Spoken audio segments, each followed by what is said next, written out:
Bismillahirrahmanirrahim. Walan tarda ankal yahud walan nasara hatta tattabi'a millatahum. Qul inna hudallahi wal huda wala in ittaba'ta ahwa'ahum ba'da alladhi ja'aka minal 'ilm ma laka minallahi min waliyyin wala nasir. Subhanallahul azim. Jamaah Jumat rahimakumullah. Sebelum sampai saya menyampaikan ide khutbah pada kesempatan siang hari ini, tentu lebih dahulu setelah tahmid tasbih dan takbir senantiasa kita panjatkan kehadiran Allah dan sholawat serta salam sudah kita mohonkan semoga selalu tercurah dan dihadiahkan pada baginda junjungan kita Rasulullah Muhammad Sallallahu Alaihi Wasallam. Tentu dalam kapasitas saya selaku khatib, saya ingin mengingatkan diri saya pribadi khususnya dan jamaah semuanya umumnya, usini nafsi wa iyyakum bitaqwallah. Mari takwa yang sudah ada pada diri kita masing-masing ini benar-benar kita jaga, kita rawat, minimal kita rawat. Syukur-syukur ada peningkatan dan jangan sampai yang terjadi justru mengalami kemunduran. Karena apa? Karena setiap hari kita melewati, setiap minggu sudah kita lalui, berarti jatah kita menikmati kehidupan ini juga tentunya akan semakin berkurang dan semakin dekat. Imtithalul awamir terus kita lakukan, melaksanakan yang diperintahkan terus kita istiqomahkan dengan satu harapan manakala suatu saat Allah nimbali kita, semoga kita ketimbalan dalam keadaan husnul khotimah. Amin. Jamaah Jumat rahimakumullah. Pada kesempatan hari ini, sebagaimana tadi setelah saya nukilkan di depan, saya mengangkat satu firman Allah yang sebenarnya ayat ini kadang-kadang di lapangan sering disalahgunakan. Nah, bagaimana saya menyampaikan kok ini disalahgunakan? Sebenarnya agama kita, syariatun al-gharrah, itu agama yang benar-benar agama yang menjunjung toleransi dan menggambarkan sikap yang moderat. Moderasi dalam agama kita itu salah satunya diantaranya disampaikan oleh Allah dalam surat Al-Maidah ayat surat kelima ayat ke-8. Silakan nanti dicek lebih lanjut. Di sana Allah mengatakan, di sana Allah berfirman, a'udzubillahi minasyaitonir rajim. Bismillahirrahmanirrahim. Ya ayyuhalladzina amanu kunu qawwamina lillahi syuhada'a bil qisth. ولا يجرمنكم شنآن قوم على ألا تعدلوا ولا يجرمنكم شنآن قوم على ألا تعدلوا اعدلوا هو أقرب للتقوى واتقوا الله إن الله خبير بما تعملون. Sekali lagi Al-Maidah ayat 8. Dalam ayat tadi ada satu kalimat yang sangat dan harus kita garis bawahi setebal-tebalnya. Ada kalimat wala yajrimannakum syana'anu qaumin ala alla ta'dilu i'dilu huwa aqrabu littaqwa.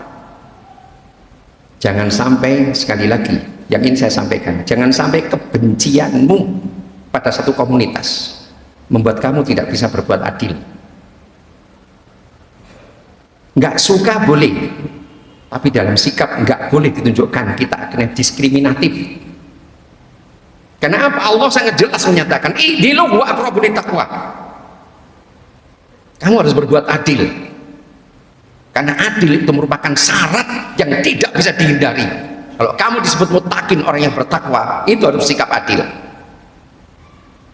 Sekali lagi dari ayat ini saja, silakan di lapangan rasa seneng fitnah terus, benci piye cara menjatuhkan. Nah, ayat ini sebenarnya kesimpulannya apa? Moderasi dan toleransi di agama kita itu sangat jelas. Kenapa? Saya di mana-mana sering matur, di antara yang termasuk yang saya doktrinkan pada para santri-santri saya di Pondok Pesantren Al-Muyaman. Saya senantiasa mengingatkan, ya, musuh agama itu bukan agama. Sekali lagi, musuh agama bukan agama, tapi musuh agama adalah perbuatan orang yang diawali cara berpikirnya yang omes dan Victor, otaknya mesum dan pikirannya kotor, yang itu diwujudkan dalam tindakan yang nyata, yang itu merugikan orang lain. Dan silahkan dibantah yang saya sampaikan, Rasul juga pernah nanti kaki, kalau Fatimah anakku suatu saat mencuri, maka saya akan memotong tangannya sendiri salah langsung. Kurang apa meneh? Musuh agama bukan agama, tapi musuh agama adalah perbuatan orang yang merugikan orang lain. Nah, ayo saudaratul kiram, apa hubungannya dengan termasuk yang sekarang ramai dan menjadi berita yang paling viral di medsos kita? Sebagaimana kita tahu saudara-saudara kita di Palestina hari ini betul-betul sedang ribut, yang itu salah satunya diantaranya sebagaimana tadi yang disampaikan, yang saya sampaikan di depan dalam muqaddimah khutbah saya, katanya dipicu oleh ayat yang salah satunya tadi sudah saya katakan, walan tardo ankal yahudu walan nasara hatta tattabi'a millatahum qul inna hudallahi wal huda wala in taba'ta ahwa'ahum ba'da alladhi ja'aka minal ilm ma laka minallahi min waliyyin wala nasir. Sekali lagi, ayat yang menyatakan walan tardo ankal yahudu walan nasara hatta tattabi'a millatahum. Orang-orang Yahudi dan Nasrani tidak pernah ridho sebelum kamu mau mengikuti agamanya. Nah, ayo saudaratul kiram, silakan dibuka salah satunya di dalam tafsir Rawail Bayan di tafsir ayatil ahkam yang dikarang oleh seorang mu'alif Muhammad Ali As-Sabuni. Kalau ingin langsung melihat, silahkan rawuh ke tempat saya, tak buka ke langsung. Ayat ini sebenarnya asbabun nuzul atau background yang melatari ayat ini diturunkan oleh Allah, gara-gara orang Yahudi dan orang Nasrani yang selama ini secara politis diuntungkan karena ibadah menghadap ke Baitul Maqdis oleh Allah dirubah ketika baru Nabi berada 6 bulan berada di Medina. Dari yang asalnya menghadap Baitul Maqdis dirubah menghadap Ka'bah. Ketika ayat fawalli wajhaka syatrul masjidil haram, sejak saat itu menghadap kiblat bukan lagi Baitul Maqdis tapi menghadap Baitul Haram atau yang sering selama ini Ka'bah.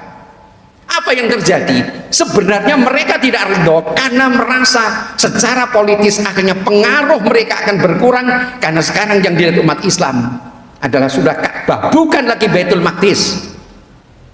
Sekali lagi, kalau sudah persoalan gengsi, dan gengsi ini berimplikasi pada aspek politis, pengaruh, ini sekali lagi soal nafsu, soal ego, dan bukan soal agama.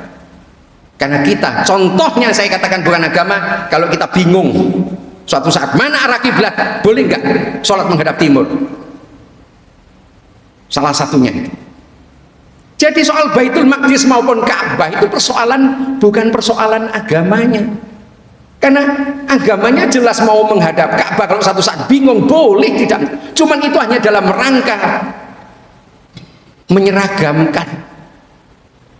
Cuman secara politis ketika dirubah, orang Yahudi dan orang Nasrani, wah nek ngene wis wong akhirnya kita sudah nggak, orang-orang nggak datang ke tempat kita lagi, nggak menjadikan tembok ratapan ini menjadi destinasi utama untuk mereka, terus akhirnya menyampaikan apa yang menjadi curhat-curhatnya.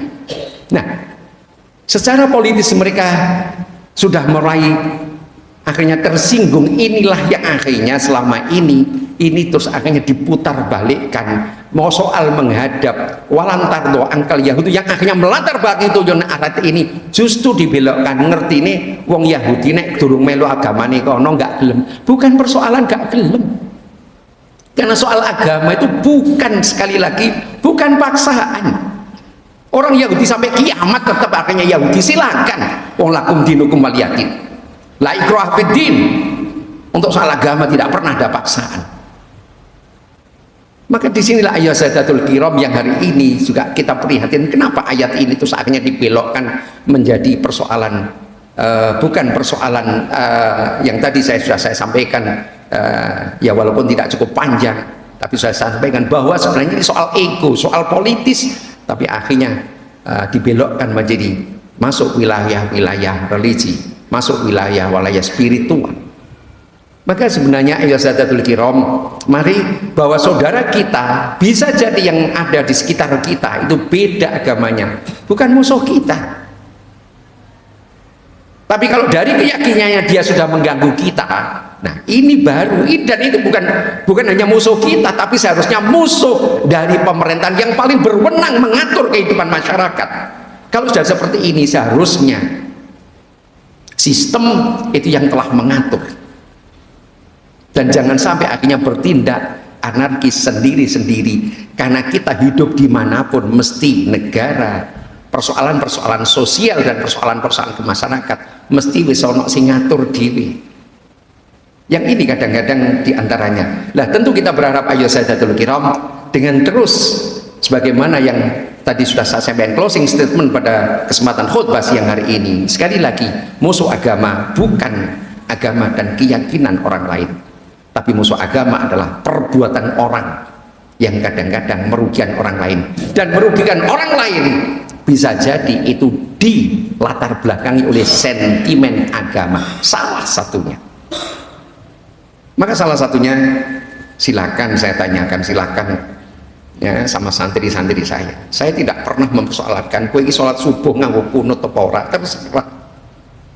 Karena kunut dan tidak kunut itu bukan persoalan-persoalan yang substansi, karena yang substansi, yang pokok itu adalah bagaimana kita terus dengan mendekatkan diri kepada Allah Subhanahu wa Ta'ala, kamu akan menjadi lebih baik dan lebih bermartabat.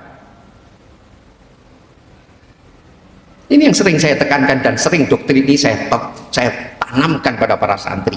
Karena kalau hanya dumeh persoalan kunut dan tidak kunut akhirnya harus ramai, sekali lagi kita telah menyalahgunakan atau ternyata menyalah tafsirkan apa yang ajaran yang telah diturunkan oleh Allah Subhanahu wa Ta'ala. Bukankah agama kita sudah sering di mana-mana disampaikan, agama kita hadir bagaimana bisa menciptakan rahmatan lil alamin. Kita tentu berharap aja Sadatul Kiram, upaya-upaya harmoni terus ingin kita ciptakan terus dengan satu harapan, manakala itu terus kita bangun kesadaran menuju Islam yang rahmah, maka suatu saat benar-benar negeri kita Indonesia yang kita cintai ini benar-benar terwujud satu negara yang menjadi baldatun thayyibatun wa rabbun ghafur. Amin ya rabbal alamin.